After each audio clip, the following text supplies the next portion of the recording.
First, a bit of a background for you to help you understand why this election is so crucial. Remember, in 2020, out of 70 seats, Aam Aadmi Party for the third time got a majority. 62 seats, 8 MLAs for BJP. The numbers changed, of course, because there were defections from the Aam Aadmi Party. But how has the turnout been in national capital? This is India's capital city.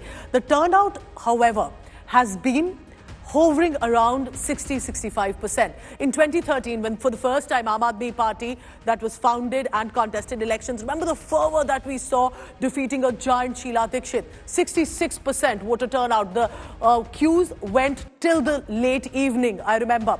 Then 2015, again, when the elections were held, 68% was the turnout. Again, a thumping majority for the Aam Aadmi Party. It slightly dipped to about 63%. In fact, the specific, I must tell you, was 62.82% of voter turnout. But again, a repeat for the Aam Aadmi Party. Many say this time it's a very close fight, especially between AAP and the BJP. The BJP has seen a vote share percentage increase in the past few years. Congress hadn't had an MLA, but they have at least in some pockets campaigned for their specific candidates as well. A quick look at the VVIP candidates here. Look at that. Arvind Kejriwal, of course, for the Aam Aadmi Party. Amanatullah Khan from Okhla, Muslim majority areas where AAP has had dominance. Can AIMIM's Shafiur Rahman possibly spring a surprise, or Amanatullah retain the position? There's Manjinder Singh Sirsa of the BJP, Manish Sisodia of the Aam Aadmi Party, also Alka Lamba for the Congress, Atishi, of course, for the AAP. Of course, a new candidate from Patparganj instead of Manish Sisodia this time is Awadh Ojha. So there are a lot of political calculations that have been done for different parties. So we'll be taking all that and more. So this clearly, remember, at this point, depends on what precisely is happening, and we'll continue to tell you about what happens in these different seats. So this is what it looks like for national capital Delhi, and we'll be keeping our eyes on what the turnout will be this time. Let's go on the ground then. For our colleagues reporting from different segments, Piyush Mishra, Shreya Chatterjee, and others as well joining me. Aishwarya Paliwal, Rahul Gautam, I can see. First, Aishwarya, to you. Hardeep Puri was at your polling booth, also did a brief press conference. Do you see voters around you, Aishwarya?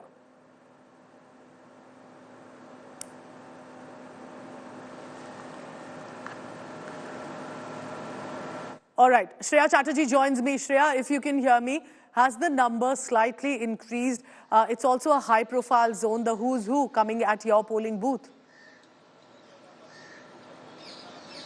Well, Pooja, you know, at least in this particular area and outside Lady Arvind Secondary College, I haven't seen the kind of pace that's expected out of Delhi.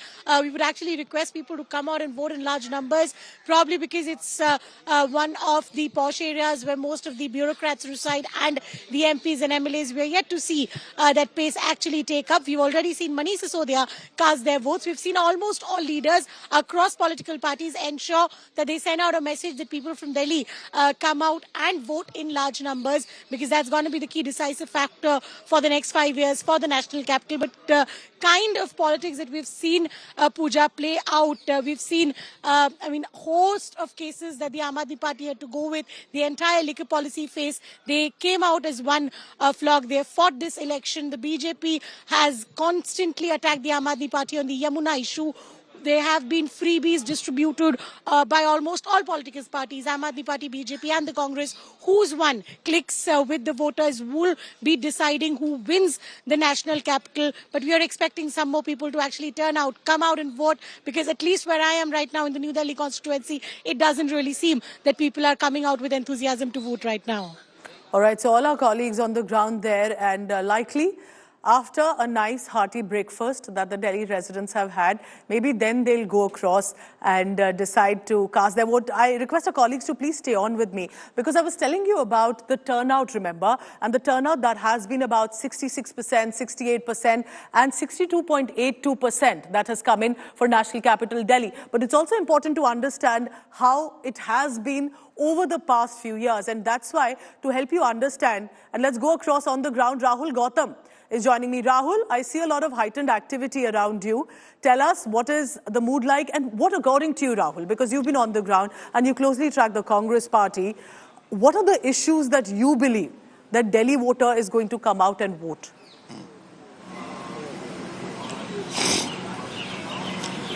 Well, Pooja, I'm at Nirman Bhavan. It's a high-profile booth of a high-profile constituency, New Delhi constituency, and you're seeing this activity because of the fact that Pravesh Verma, who's BJP's candidate from this constituency, has arrived here along with his family, and he's here to cast his vote.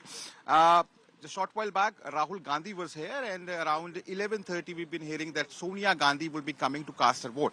As far as issues are concerned, we all know that this constituency, New Delhi constituency, has been backed by Aam Aadmi Party. Arvind Kejriwal defeated former Chief Minister Sheila Dikshit back in 2013, and as far as this constituency, we saw at least at this time, from all the allegations, cash distribution to alleged attack on CM convoy, we saw all these allegations flying high.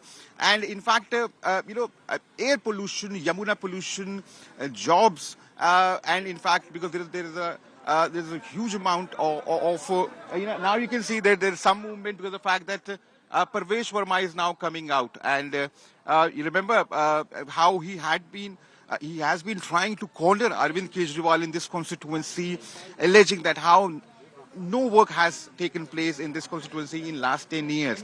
And therefore, and in fact, Sandeep Dikshit also emerged as a sole warrior for Congress, for this seat. And he tried to make this as a triangular contest, not confining this match between only BJP and Aam Aadmi Party. And therefore, there were multiple issues. There are three, chunk of population you can, dissect as far as this constituency is concerned. One is government employees.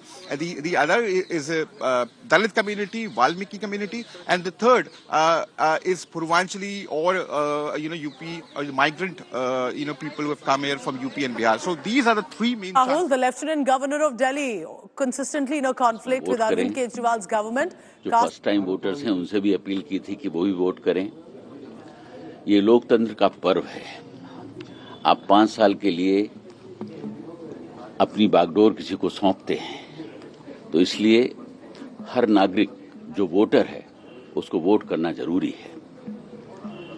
मैं समझता हूं कि दिल्ली की जनता बढ़ चढ़कर vote करेगी और अपनी सरकार चुनेगी।